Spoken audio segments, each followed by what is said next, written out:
I've heard a lot of other Black Jewish people be told that you need to choose between your Blackness or your Judaism. Right. And I've never allowed that to get to me.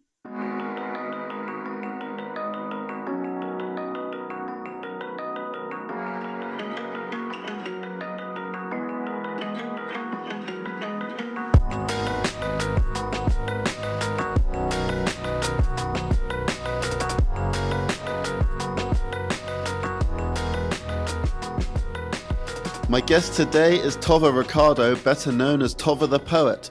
Tova's poems speak from her perspective as a Black Jewish woman, in which she ruminates on how she perceives the world and how the world perceives her, which includes celebrating her culture and identity, but also having to confront the antisemitism, anti-Black racism, and sexism that comes with it. Tova, thanks so much for being here. How are you doing? I'm doing well, thank God. Thank you for having me. It's such a treat to have you on. I do believe you are the podcast's first poet, so that's very exciting. You're making history. Amazing.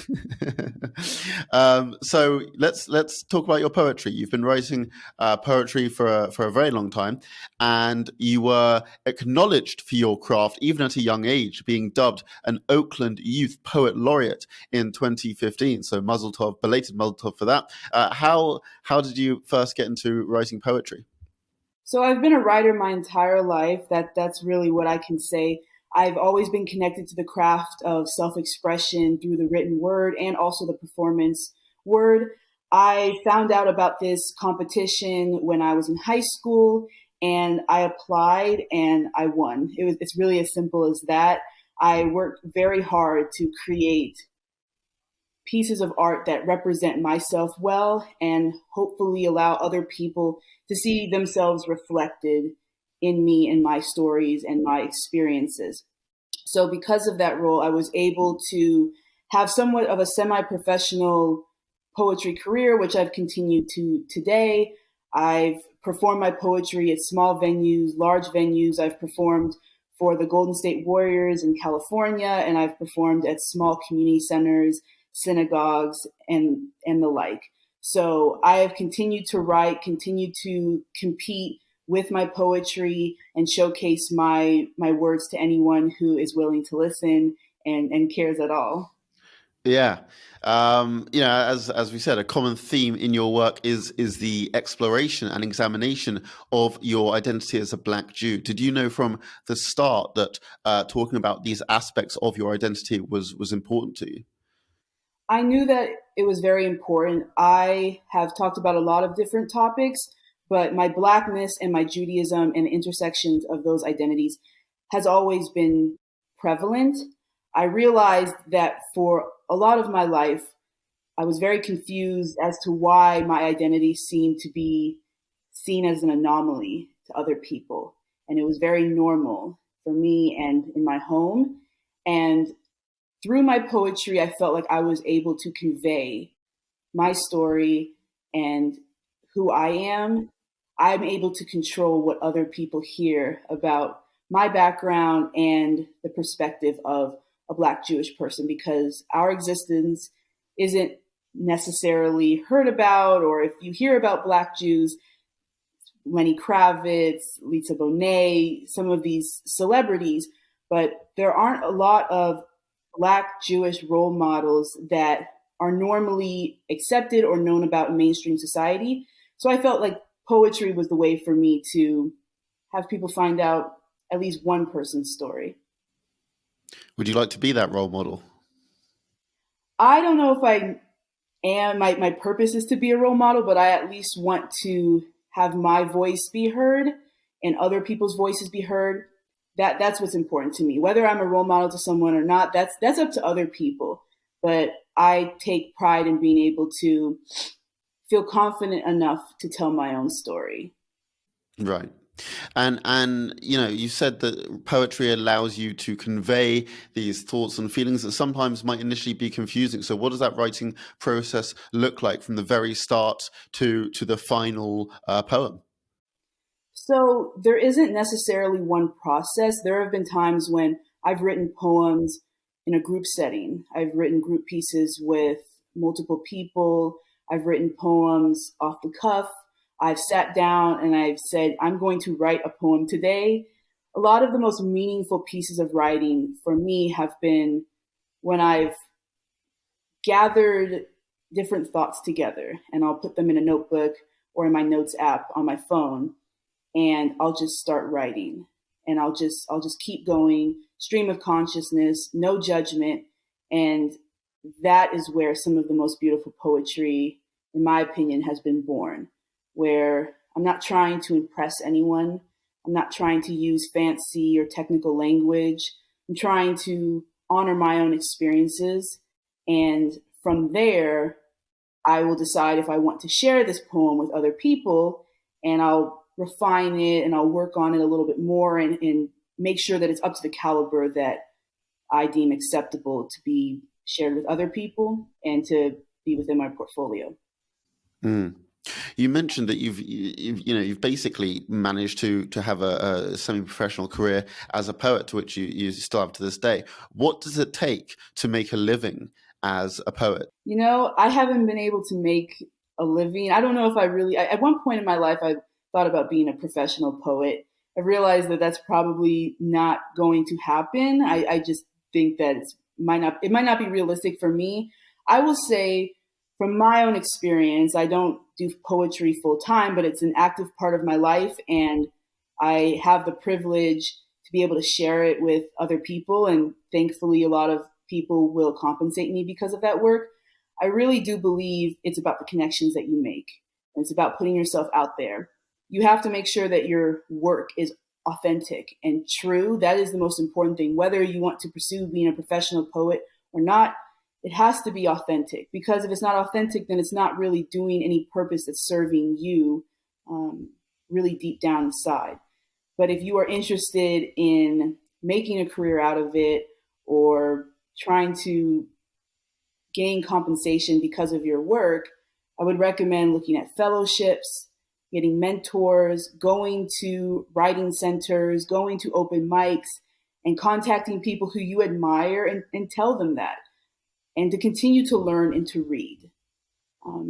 But the contacts are really what I think have helped me.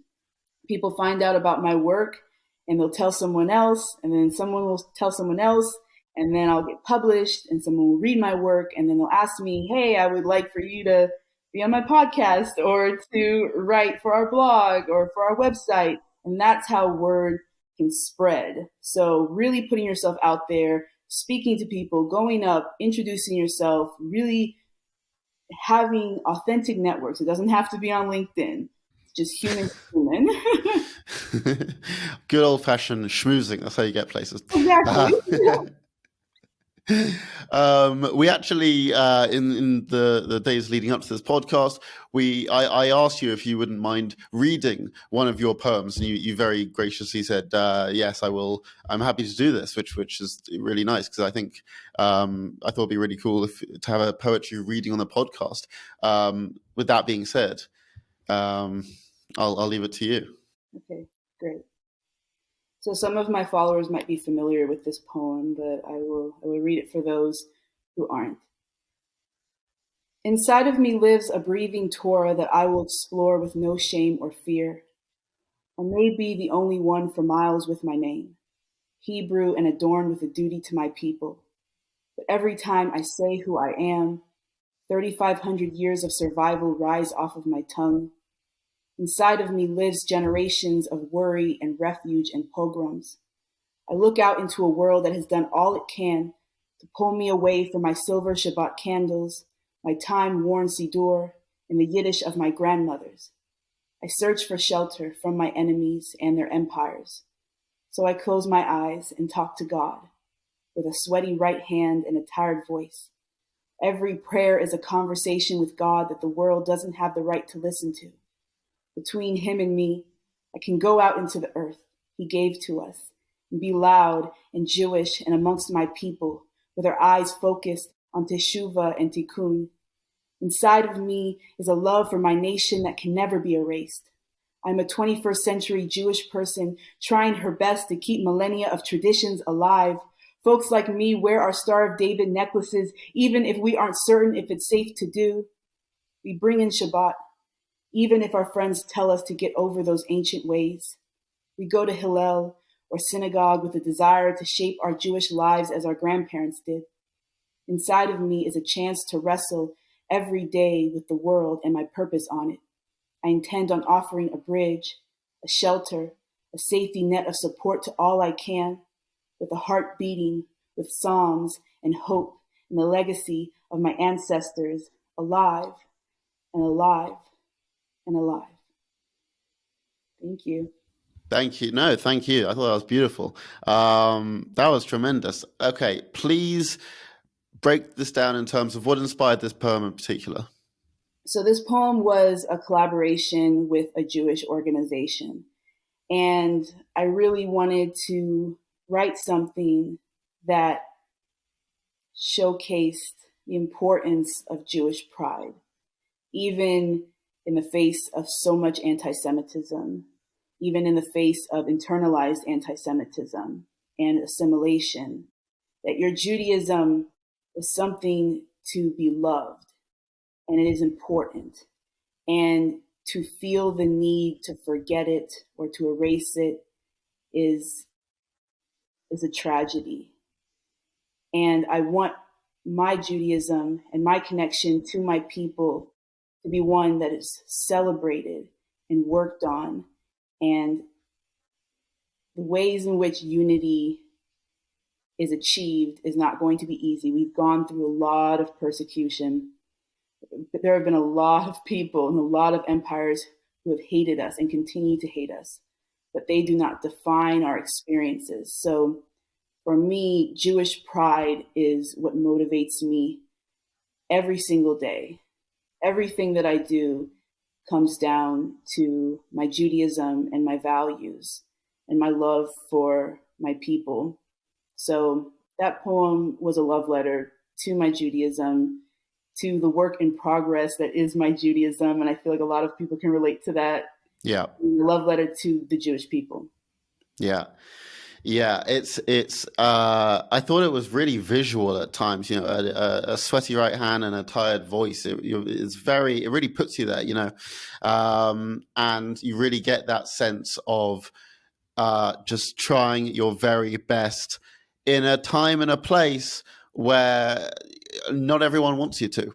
Mm-hmm. You know, something that also stuck out was mentioning wearing your mug and David, even though it may not be safe to do so. And in fact, in Campaign Against Antisemitism's most recent annual polling of British Jewry, we revealed that a record 46% of respondents say they try not to show visible signs of their Judaism when they go out because of anti-Semitism. Do you think that actually bringing up these topics, as you have done in your poems, do you think this in a sense is a tool to fight anti-Semitism? Exactly.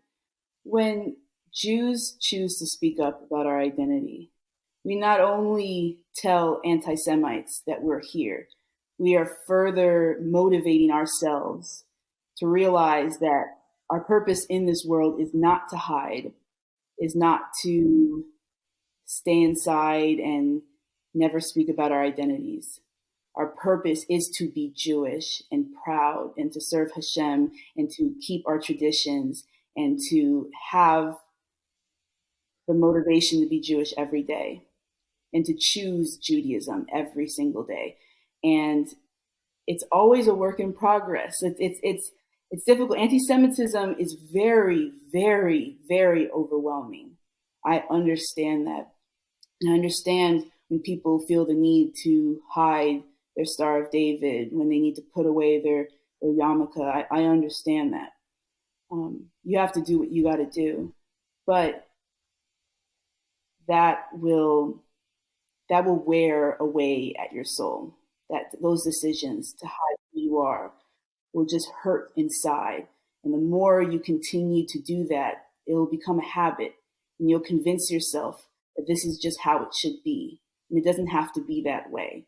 It doesn't mean that if you go outside and you put your yarmulke on or you wear your Star of David necklace that you won't be in harm's way just because you believe that, you know, I'm just going to wear those things today.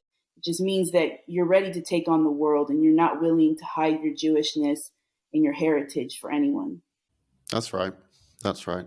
It's so clear to see your Jewish pride within you, and I wonder where this comes from. I want to talk about your background. You know, I'm going to quote you here. You've previously said, "I'm Black, Louisiana Creole, and Jewish from the bayous of the American South to the land of Israel. I love all my cultures." What did your upbringing look like?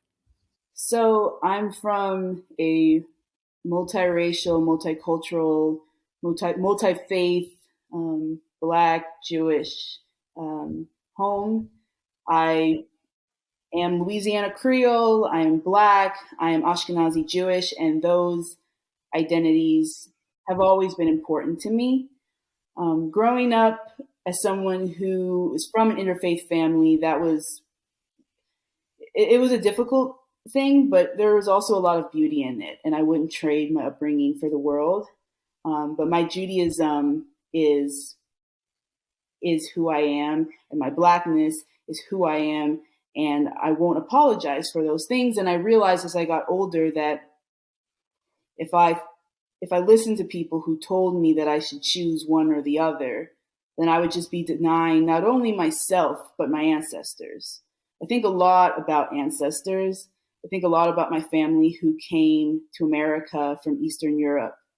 Um, I think about my family who lived in the American South through slavery, Reconstruction, Jim Crow, and had to leave because of the violence that was happening there. And I choose to celebrate their lives and to honor their lives by being myself. And there are a lot of people in the world who don't understand who Louisiana Creole people are. We're an ethnicity from Louisiana. We've been in Louisiana since before Louisiana was part of America. What we tell people is that we're a mix of French, Spanish, African, Native American heritage and cultures. And I'm also Ashkenazi Jewish, and those things are dear to me. And I choose to continue to learn. I choose to not let these cultures be forgotten. I choose to not let other people tell me that I need to decide over one or the other. And being mixed and having different cultures can be a challenge at times, but many of my cultures aren't very well understood. I mean, I'm Black. People know who Black people are, and I'm Jewish, and people, have their assumptions about Jews. But even within that, Jewish peoplehood, Ashkenazi Judaism, Eastern European Jewish experiences, Louisiana Creole, mixed race Black people from the South. People don't really fully understand the nuances and the histories of those identities. So I take it upon myself to educate myself so that I can help other people know about who I am and my people. Is that something that you get a lot, and perhaps other Black Jews as well, that you have to choose or pick a side? I've heard a lot of other Black Jewish people be told that you need to choose between your Blackness or your Judaism. Right. And I've never allowed that to get to me. I was raised to be proud to be Jewish and to be Black. I'm not the only Black Jewish person in my family, and I think that example of being around other Black Jewish people helped me feel confident to say, yeah, this is who I am. If you don't like it, that's not my problem. It's not my problem if you don't believe me. And I think that was very helpful because I think there also are some Black Jewish people who they are the first Black Jewish person in their family. Either they converted to Judaism and no one in their family is Black and Jewish, or they have one parent who is Jewish and the other one isn't and there's no one there to help them relate to their identity. And that wasn't the case for me. And I'm very thankful for that because I grew up with a confidence in my identity. I was told, don't let anyone tell you that you can't be in synagogue today. Don't let anybody tell you that Black people can't also be Jewish. So I've always had that pride. I've always had that pride around my Blackness as well. I've always loved Black history, Black American history. My Blackness is a huge source of pride, and I'm very committed to Black American people and the success of our community. So I've always loved all the sides of me, and it's just waiting for other people to accept that we exist and to see that we're here. Yeah, 100%. It's not really on you, is it? Yeah. um, now, previous guests on the podcast who are both Black and Jewish have said that being a Black Jew comes with double the amount of racism. In your experience, have you found this to be true? Yes, I mean, I've experienced racism, anti-Black racism. I've experienced anti-Semitism. I've experienced people not believing that Black Jewish people exist or questioning my identity. Um, it's really difficult when you're not only watching the world and society and individuals belittle your Blackness and your Judaism and your Black Jewish identity, it's also just demeaning to your humanity because you just are trying to live your life. And I wish that people understood that Black Jewish people, we come with so much knowledge. We have these experiences that are often overlooked. And I talk about this on my page, and I've been wanting to talk about it even more, how necessary it is, specifically when we're talking about trying to combat white supremacy, any form of supremacy that seeks to undermine Jewish people, Black Jewish people, minorities in general. You have to have Black Jewish people there as well. We cannot be ignored because specifically we understand Jewish communities and Black communities better than anyone else. No one of those communities understands the other one better than we do. And it's funny how little we've been used. We've been asked to help people, and I think right now I want to see Black Jewish people working to be in the rooms with all of our communities, and we've been doing that. But I want to continue seeing that, because when someone makes a racist or an anti-Semitic comment, we have the experience to be able to educate them on why this is hurtful. And also, when you say something that's anti-Semitic, if you're in the Black community, you say something that's anti-Semitic, that's hurtful to me because I'm Black and Jewish. And if you say something anti-Black in the Jewish community, that's hurtful to me because I'm Black. And it's just, Black Jewish people have a very unique position that I think people don't really realize and they haven't utilized us, because we also will ask people to look at themselves. And a lot of other Black Jewish people have said this, that we will ask you to look at yourself and why you feel the need to spew hatred. Yeah, yeah. I mean, it's a real shame that there seems to still be these pointless divisions where, as you say, Black Jews can. There's so much potential for education and to marginalize Black Jewish people. It's not only hurtful, but it actually makes no sense. It's counterproductive to the movement. You published an essay in the Jewish Women's Archive in which you wrote, "I'm a Black Jewish woman and I'm tired of being called angry." And you write that as a Black Jewish woman, you are often called angry and irrational simply for telling the truth. Can you tell us a bit more about why people say these things, like where did this trope of saying you're just angry come from, and the ramifications this has?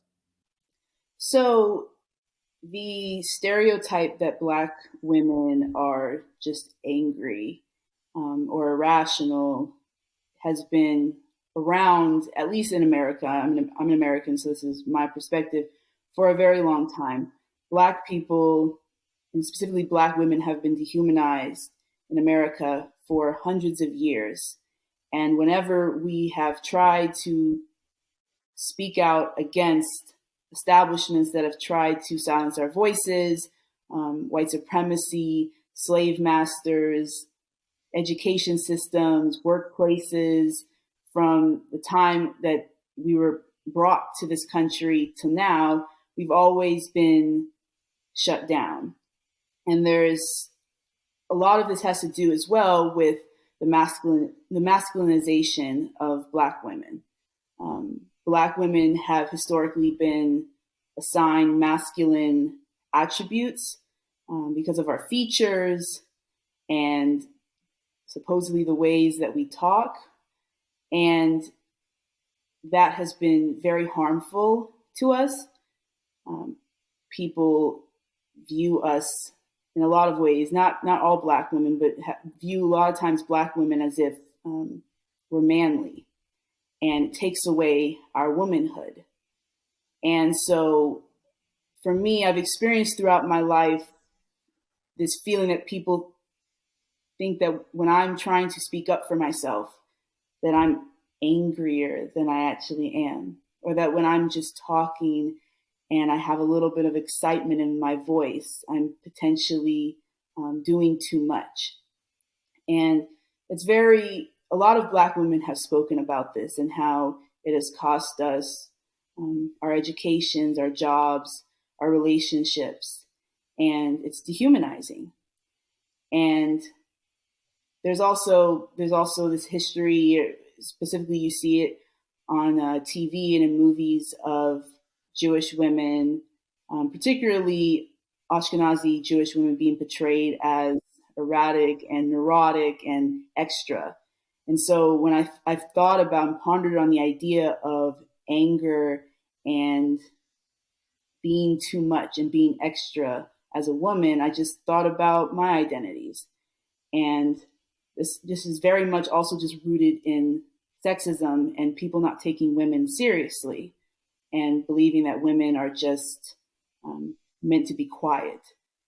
And, I guess I've made it my life's work to do the opposite. I know when to listen and when to not insert my voice all of the time. But what I won't do is be silent when it's not necessary for me to do so.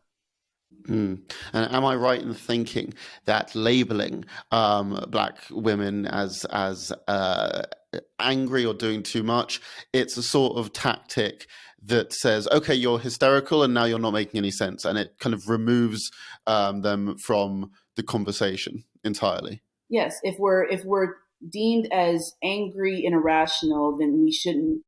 The line of thought is, then why should someone who is like that be part of any sort of serious, productive, academic, intellectual conversation in society?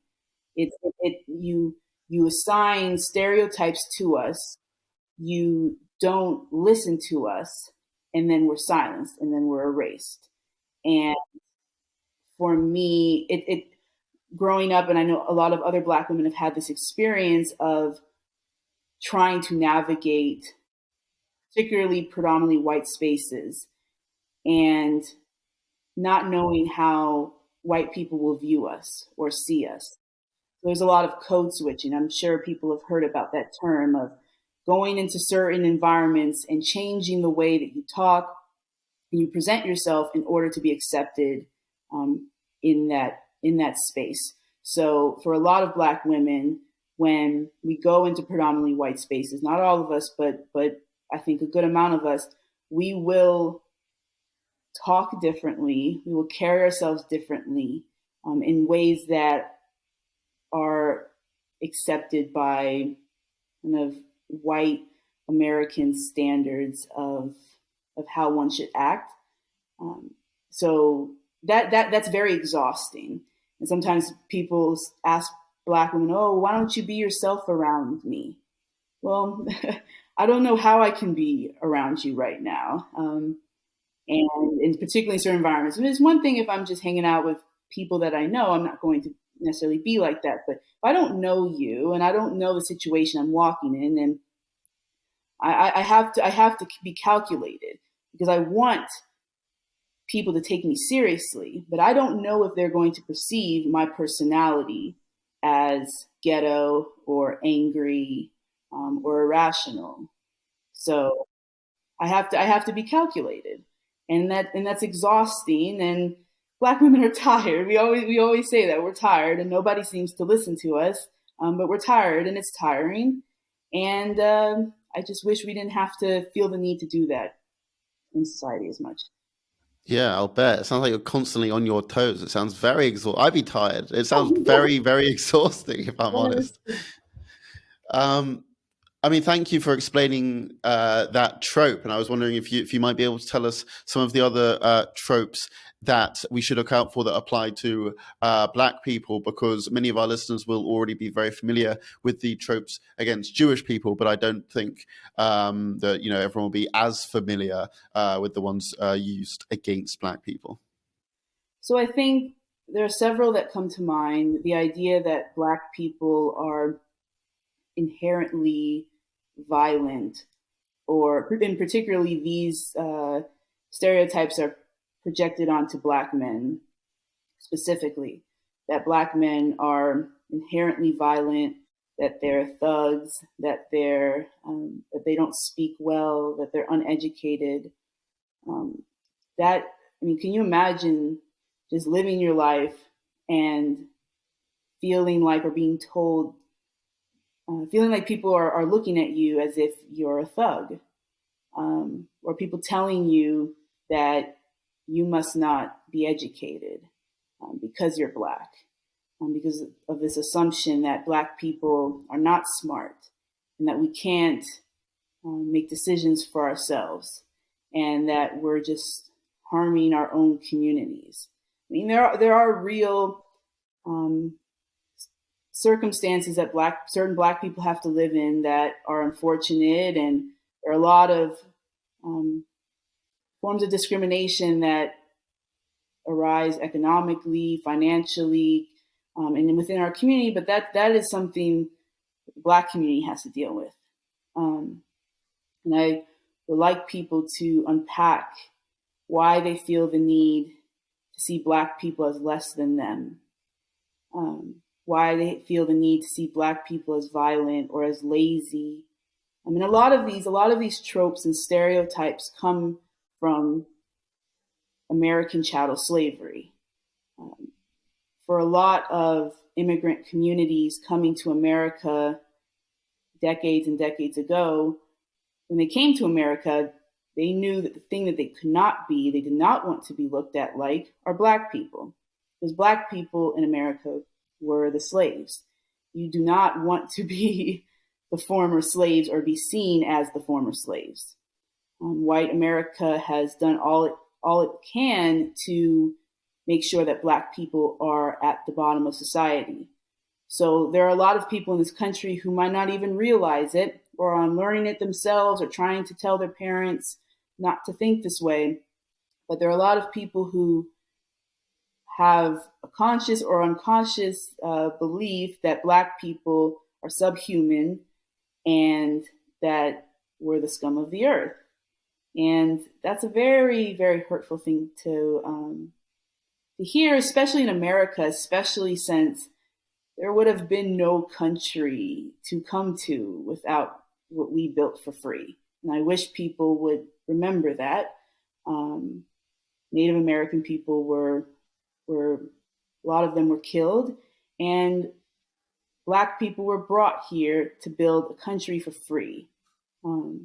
And so when people come to America, they have a country that, of course, many contributed to, but there would have been nothing to come to. There would have been no America, not for my ancestors. So I ask people to remember that when they look at a Black person in a particularly negative way, that their ancestors built something for you to thrive on. Mm. Wow. Thank you. I want to get on to recent events.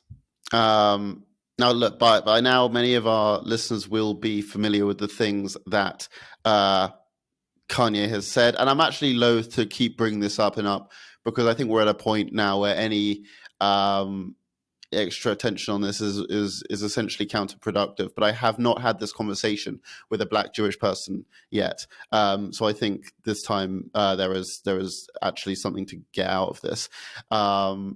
So look, many people will be familiar with what Kanye said, and it started in October, saying that he would go DEFCON 3 on Jewish people and that Jewish people owned the Black voice, through to December, when he said, and actually doubled down in subsequent interviews, when he said that Hitler, when he liked Hitler and I think at one point he said he loved Hitler and the Nazis. Look, as someone who is both Black and Jewish, what are you thinking and feeling when you're seeing this? The words that he's saying are disgusting. I mean, just regardless of one's identity, like, you have to condemn what he says.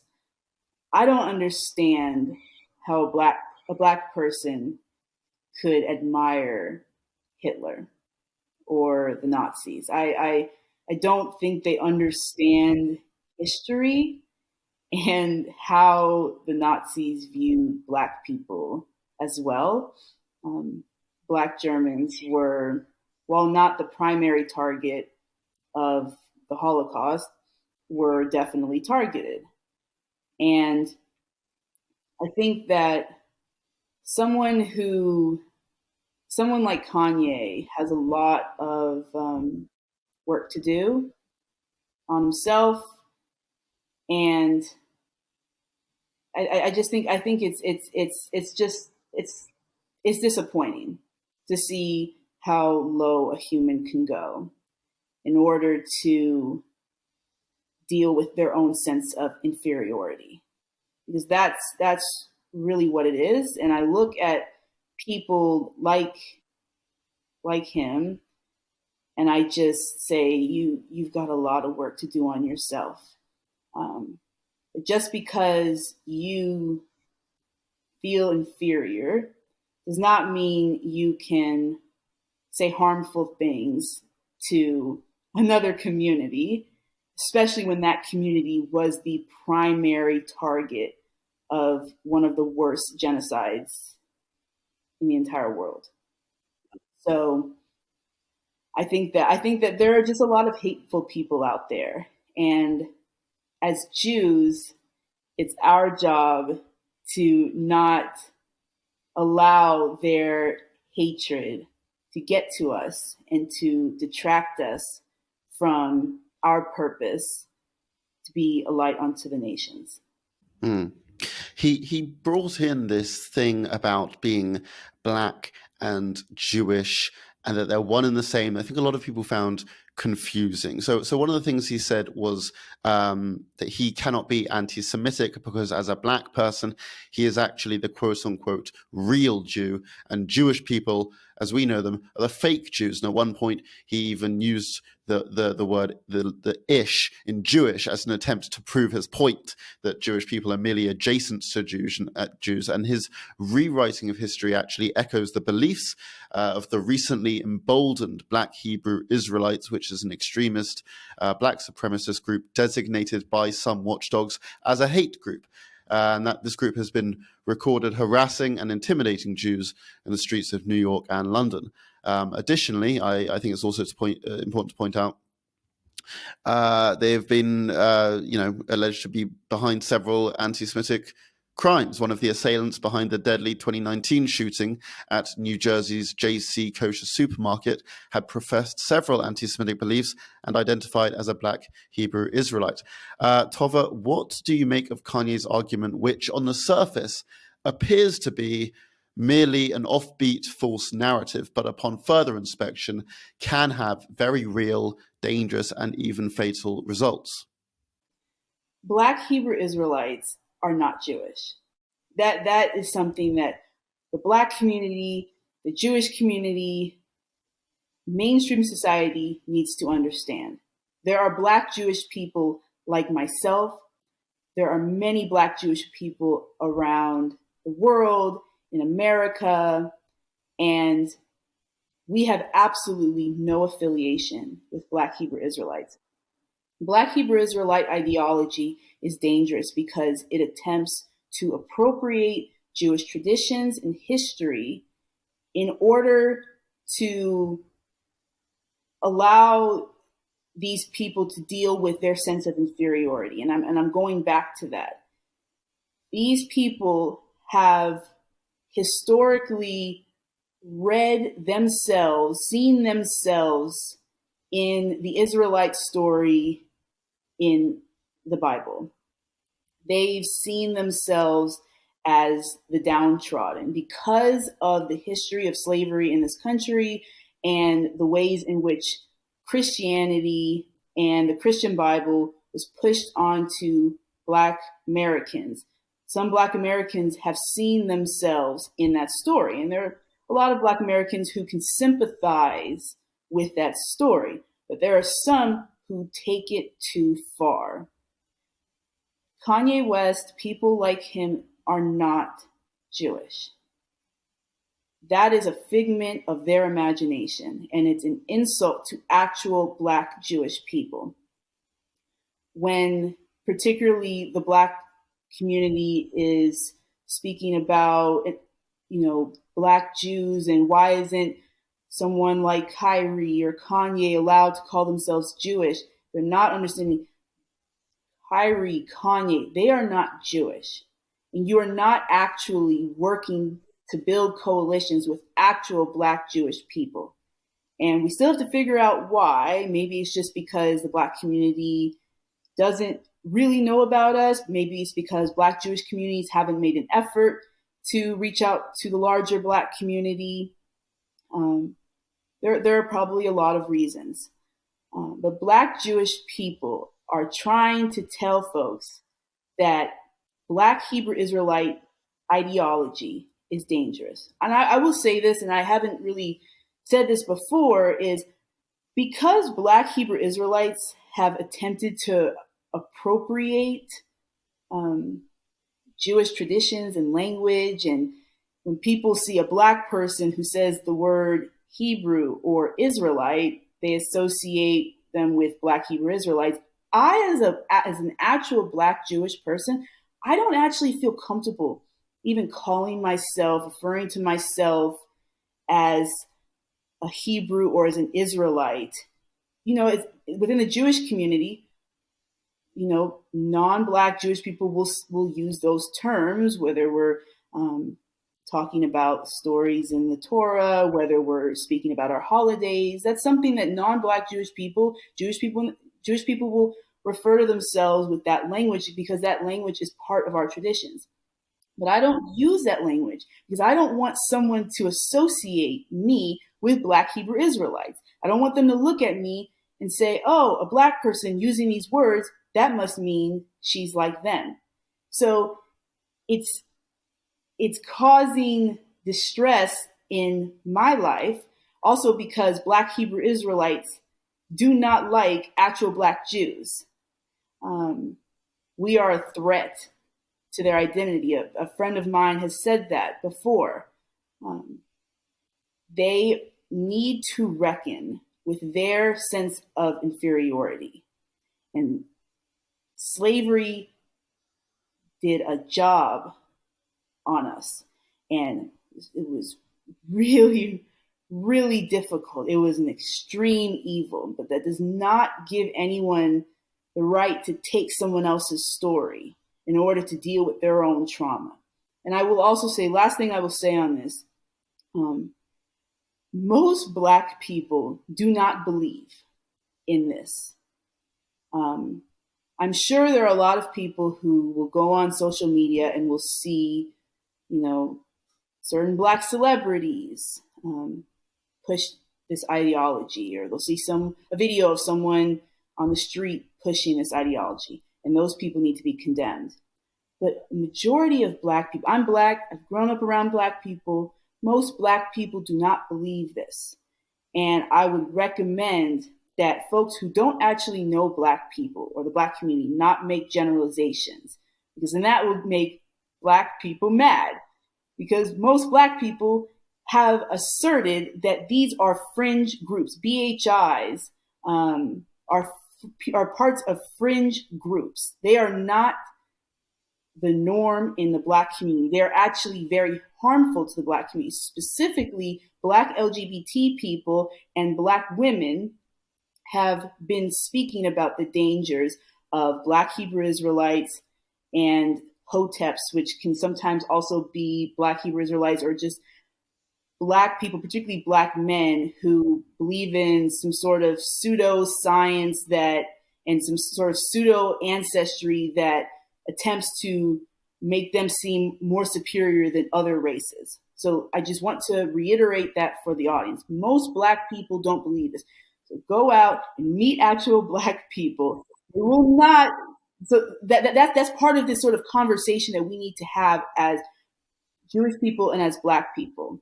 Understand, do not make generalizations about the Black community, because most of us think that Black Hebrew Israelites are ridiculous. Mm. Let's talk about that. I mean, this whole Kanye thing, this whole BHI thing. Some have felt that there has been a recent attempt to stoke division between the Jewish and Black communities. What can people do to ensure that they tackle anti-Semitism, that they tackle anti-Black racism without putting one group down in the process?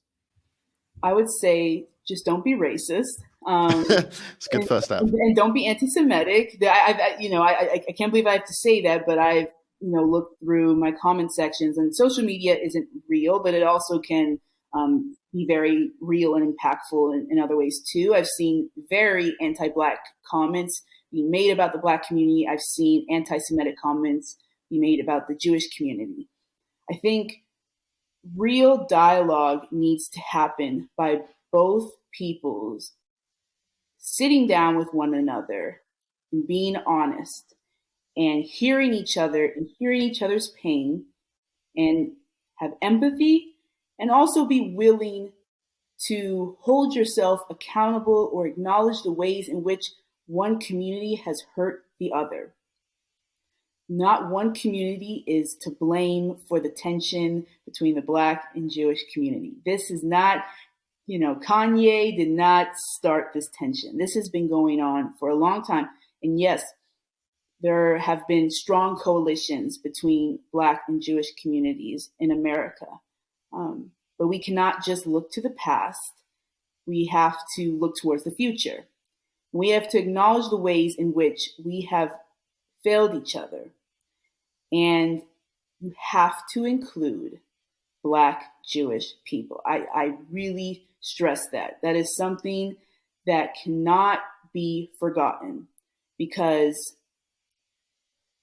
I feel like I'll speak for myself. If I'm sitting in a room with a non-Black Jewish person and a non-Jewish Black person, a non-Jewish Black person and you know what I mean?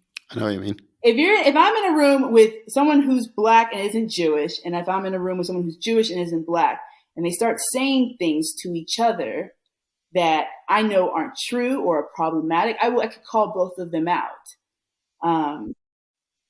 And we also exist, and so our voices need to be there. But you cannot speak about a community you do not know about. A Black person who does not know the Jewish community cannot speak about the Jewish community. A Jewish person who does not know the Black community cannot speak about the Black community. Generalizations are very harmful, and we have to remember that us fighting is exactly what any form of supremacy to divide us wants. That's right. You're doing that form of supremacy's job for it. We've all been hurt. We've all in different ways have seen ourselves in one another. And in order to move forward, we have to be honest. We have to be honest the ways that we have had to deal with race in America, ways in which we've had to assimilate or to silence our identities, or we've been pit against each other. So actually unlearning your biases against the Jewish community or the Black community is important.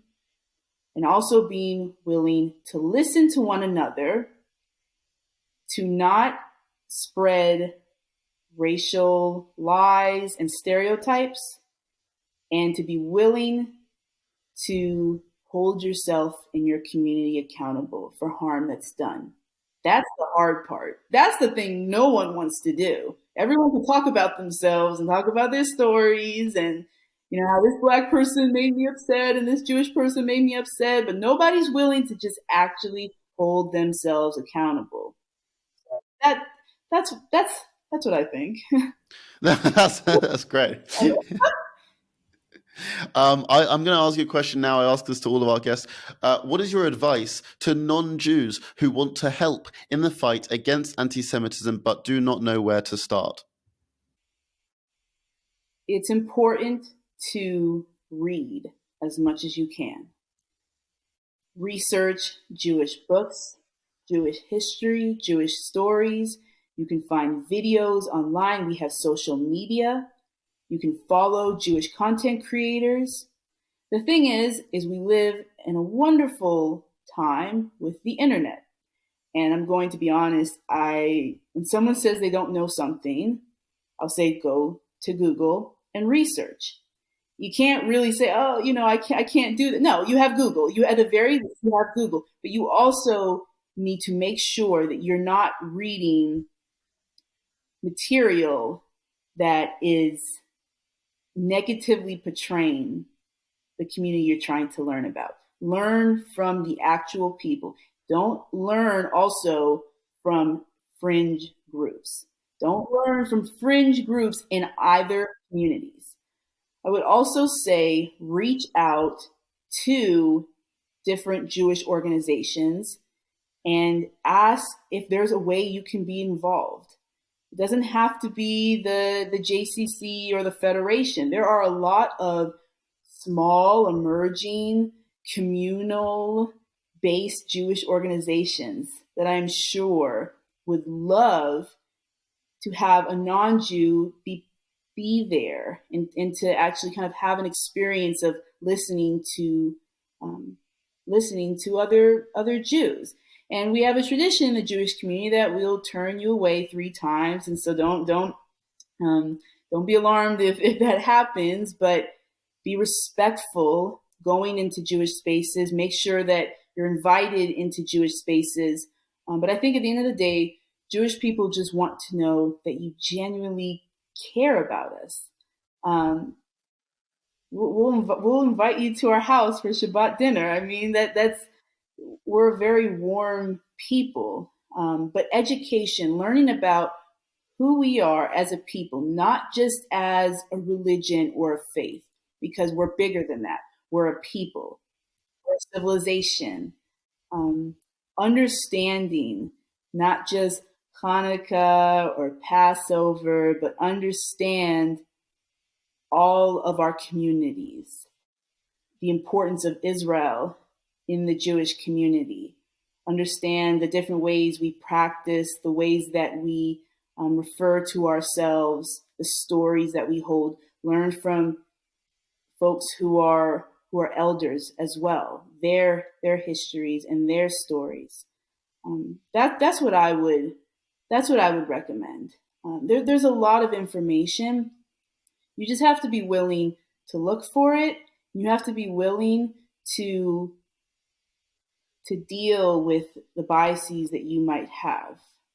So that's what I would, and also search out diverse Jewish voices. Don't just go to one type of Jewish person and focus on one type of Jewish person or one type of Jewish community. We have a lot of different perspectives: Orthodox Jews, Reform Jews, Ethiopian Jews, Mizrahi Jews, Sephardi Jews. There are all different kinds of Jewish people. So learn about who we are and learn that more than likely in whichever country you come from, there were probably Jews there.